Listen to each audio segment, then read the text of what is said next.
Hi there, Marc Emery. I just spent 52 days in North Fraser Pretrial Center in anticipation of my extradition to the United States. But here I am. It's December 2nd now. I've been out on bail for 2 weeks, and it's quite possible I'll be out on bail at large until January 8th. So I'll be home for Christmas with the family, which is awesome, and here in Vancouver in December for the Christmas period, which will be wonderful. So I'm on Facebook, MySpace, and all the other social networking sites, and you can write me, as I hope you'll do if I'm placed in custody in the United States as early as January. I'll be at CTAC, Remand Center or Pretrial Center at the airport in Seattle for possibly about 8 to 10 weeks, and then I'll be sentenced into a federal correctional institution in the United States somewhere. Could be Minnesota, could be Texas, California, we don't know where.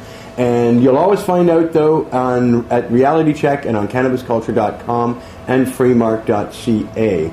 And it is great to be out. You have some questions. This is Amanda from Reality Check. Yay, hi. Yeah, we're here with Marc, and I know there's a lot of people out there that want to know how it was in jail and what you experienced. I know the one question is, do you feel that you were treated differently in jail because of your popularity? Yes, because everybody else there is pigeonholed pretty quickly, like whether they're from Central America on a language basis, or whether they're street people, where there's a name called Skid for those people that live on the street, and and generally, no, you're quite anonymous in jail. But everybody was familiar with me.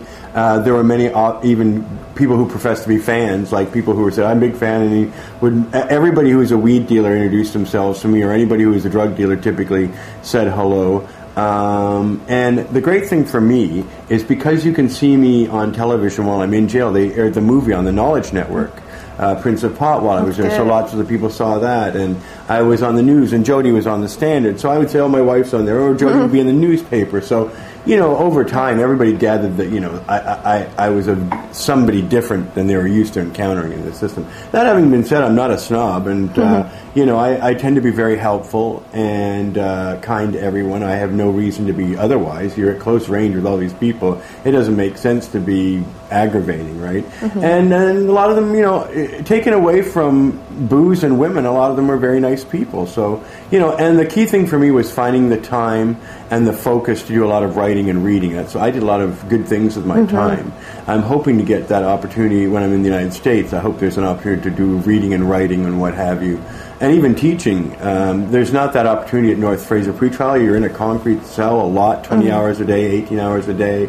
You don't see much of the world. There's no going outside. There is nothing. Even the area outside your cell is just like the barest, most Spartan concrete.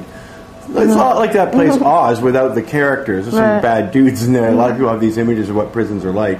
But that's a maximum security remand. So it looks like Oz because that's a maximum security prison, right? Do you think any of them miss you since you've been gone?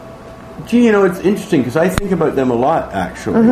And in some funny ways. For example, in this very room we are in right now, a fellow broke into this room and stole something from us. Well, he ended up being a guy beside me at North Fraser, and he basically confessed that he was doing it slowly over time. And he was always really nice to me. He cleaned my cell for free. He did lots of things for me. He looked out for me. He was very deferential at all times. And I know he felt kind of bad for doing that. He said, "I used to go into your garbage and get roaches out of there too," and stuff like that. And he said, "And then I broke into your place, and I shouldn't have." And so, none of these I don't ask for anybody to talk about themselves, right? But, they basically confess. And so so that was an interesting thing, right? So anyway, he turned out to be a nice guy. And, eventually I was making tuna salad sandwiches for myself, my cellmate, and other people. There was a guy in there named Mike Sodi. He spent all day long doing native art. And he gave me every single one of his drawings. I've got like 5 or 6 or 7 of them in my prison satchel that I brought with all my stuff, and he'd just give me all his artwork so I could send them to people because he figured they'd get out there, and then if I sent them, they'd probably be famous one day. Right. So, and I'd make a sandwich for him every day and buy him pencils from the art supply shop, and odd little things like that. I mean, a $1 chocolate bar would go a long way in jail. It's really amazing. Like Snickers was $1.05. And, I would trade people for their good food with bad food that I could buy in the vending machine because, I would make a fruit salad for myself every day with an apple, orange, and a banana. And you only get about one apple a week, but a lot of times people didn't want their apple, and so I could get 5 or 6 that way, right? So I always had this sort of stack of food in my cell, too.